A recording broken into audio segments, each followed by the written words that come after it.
नमस्कार दोस्तों, लाइव से यूट्यूब चैनल में आप सबका स्वागत है। दोस्तों, आज हम बात करने वाले पैन कार्ड के बारे में। अगर आपके पास पैन कार्ड है तो आपको ये टॉपिक जानना बहुत ही ज़रूरी है, ताकि आपको इस टॉपिक से, इस वीडियो से बहुत सारा फायदा होता रहेगा।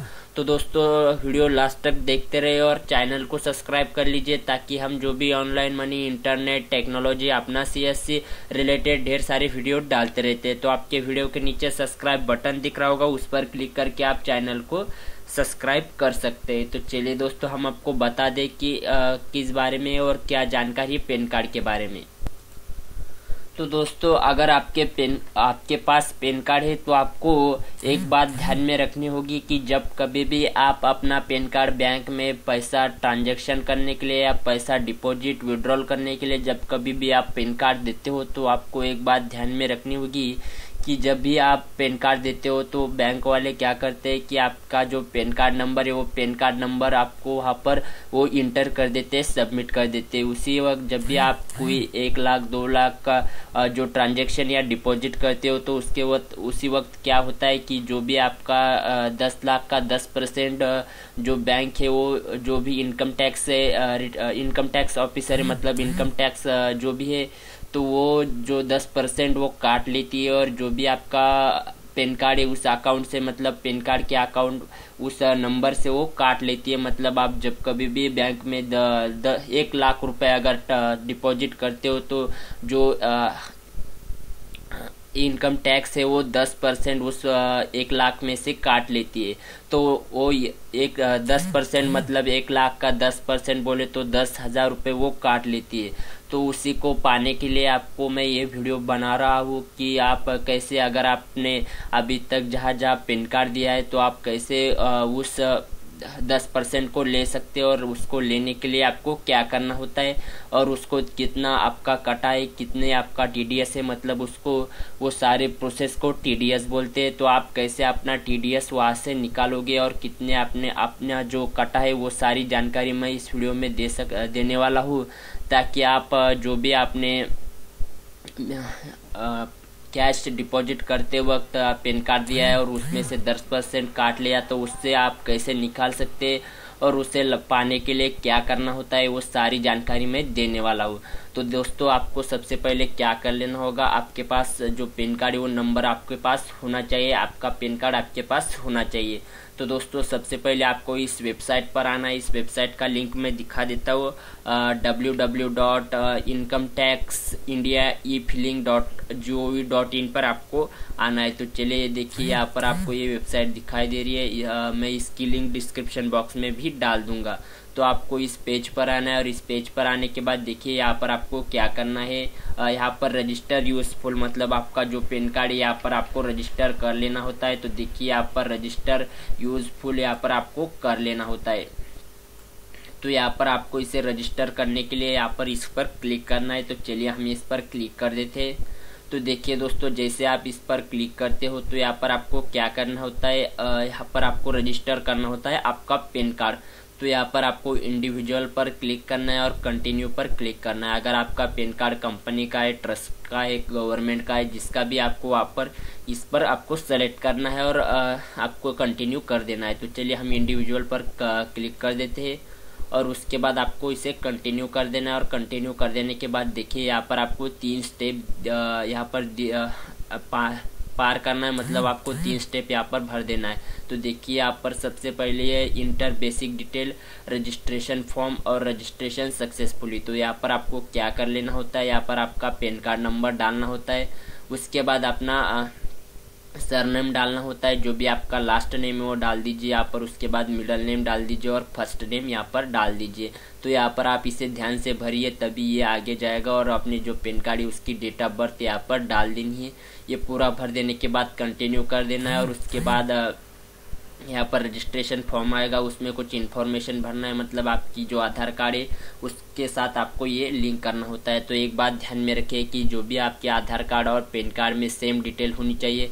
आपकी डिटेल थोड़ी भी गलत निकली तो ये रजिस्ट्रेशन होगा नहीं। तो यहाँ पर आपको दोनों सेम ही करना होगा। उसके बाद आपको कंटिन्यू करके इसको यहाँ पर रजिस्ट्रेशन कर लेना होगा। रजिस्ट्रेशन कर लेने के बाद देखिए आपने जैसे ही रजिस्ट्रेशन कर लिया तो आपको यहाँ पर लॉगिन कर लेना होता है। तो चलिए यहाँ पर देखिए ऊपर आपको लॉगिन बटन दिखाई दे रहा होगा, तो चलिए हम इस पर क्लिक कर देते हैं। तो यहाँ पर हम इसे लॉगिन कर लेते हैं।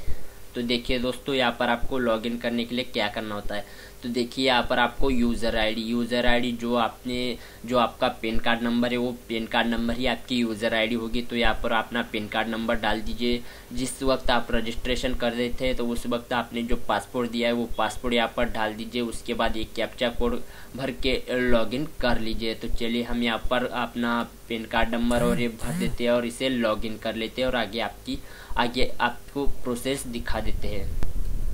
तो दोस्तों यहाँ पर हमने इसे लॉगिन कर लिया और लॉगिन करने के बाद देखिए आपके सामने इसका ऐसा डैशबोर्ड ओपन होगा। और डैशबोर्ड ओपन होने के बाद देखिए यहाँ पर आपको क्या करना होता है, माय अकाउंट पर क्लिक करना होता है। और माय अकाउंट पर क्लिक करने के बाद view form 26AS tax credit यहाँ पर आपको दिखाई देगा। तो इस पर आपको क्लिक करना है। तो जैसे आप इस पर क्लिक करते हो तो यहाँ पर आपको कंफर्म कर देना है। और कंफर्म करने के बाद आपके सामने एक न्यू विंडो ओपन होगी। और न्यू विंडो ओपन होने के बाद देखिए यहाँ पर आपको I agree term and condition पर क्लिक कर देना है और प्रोसीड बटन पर आपको यहाँ पर क्लिक कर देना है। तो चलिए हम यहाँ पर प्रोसीड कर देते हैं।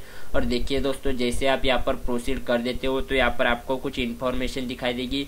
View tax credit from 26AS आपको इस पर क्लिक कर लेना है। तो चलिए हम इस पर क्लिक कर लेते हैं।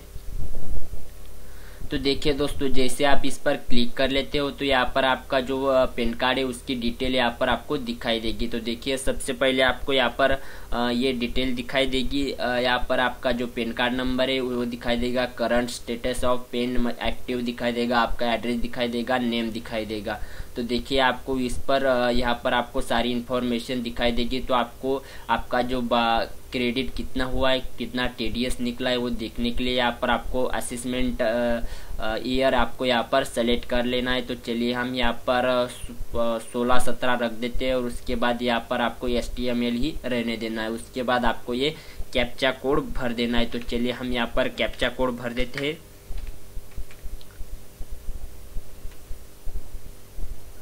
कैप्चा कोड भर देना है आपको,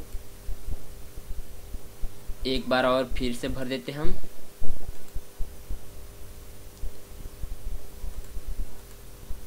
ये कैप्चा आपको सही भरना है तभी ये आगे जाएगा। और ये देखिए ये हमारा हो गया। अब हम इसे नीचे लेते हैं और नीचे लेने के बाद देखिए यहाँ पर आपको अपना TDS यहाँ पर आपको दिखाई देगा। तो देखिए यहाँ पर आपको अपना TDS निकालने के लिए यहाँ पर आपको दिखाई दे रहा हमारा TDS इस ईयर में कितना है, क्या हमें मिला है। तो देखिए यहाँ पर हमारा पूरा TDS हमारा जो इन्होंने काट लिया था हमारा, तो यहाँ पर हमें 13,000 रुपीज़ यहाँ पर हमारा TDS निकला है। पूरा इन्होंने 10% काट लिया था। तो देखिए यहाँ पर आप भी इसी तरह से इसे देख सकते हो। उसके बाद आपको क्या करना है, इसे वापस पाने के लिए आपको यहाँ पर इनकम टैक्स फाइल भरनी होगी, इनकम टैक्स रिटर्न भरना होगा, तभी आपको ये मिल जाएगा। तो यहाँ पर आप अपना जो इनकम टैक्स रिटर्न भर दीजिए। तो आपको यूट्यूब पर उसके ढेर सारे वीडियो मिल जाएंगे। तो आप वहाँ पर जाकर कैसे भरना है, यहाँ पर आप डायरेक्टली ऑनलाइन इनकम टैक्स अपना फाइल भर सकते हो। तो यहाँ पर आप वो जल्दी से जल्दी भर दीजिए। अगर आपका TDS काट लिया है तो आपको, अगर आपने इनकम टैक्स रिटर्न भर दिया तो आपका वो काट नहीं देगा। और जिन लोगों ने भरा नहीं उनका काट दिया है तो आप जल्दी से वो भर दीजिए और फिर अपना TDS यहाँ पर निकाल लीजिए। तो यहाँ पर आपको 10% काट लिया जाता है। तो आप इनकम टैक्स अगर हमारा ये 13,000 रुपीज़ काटा है तो हमारा कम से कम 1,000 हमारा रिटर्न होगा। तो पूरा हमें 12,000 रुपीज़ यहाँ पर इनकम हमारा काट लिया है। तो 1,000 के लिए 1,000 के लिए हमारा 12,000 यहाँ पर काट लिया है। तो आप जल्दी से जल्दी ये कर लीजिए और अपना TDS देख लीजिए और जल्दी से जल्दी आपको यहाँ पर मिल जाएगा। तो इसका मतलब यही है कि हमारा वीडियो का टॉपिक कि आपको इसी तरह से पैन कार्ड है तो आपके पास पैसा आपको मिल सकता है। तो दोस्तों अगर वीडियो अच्छा लगा हो तो चैनल को सब्सक्राइब कर लीजिए और वीडियो को लाइक कर लीजिए और दोस्तों के साथ शेयर कर लीजिए। अगर आपको ये जानकारी पता नहीं तो जल्दी से जल्दी अपने दोस्तों के साथ शेयर कर लीजिए, क्योंकि लोगों को ज़्यादातर ये जानकारी पता नहीं होती है और जो ये TDS है वो ज़्यादातर मालूम नहीं होता। जिन लोगों को मालूम है उनकी अच्छी बात है, जिन लोगों को नहीं मालूम है वो जल्दी से जल्दी ये कर लीजिए और जल्दी से जल्दी अपना IRT रिटर्न भर दीजिए और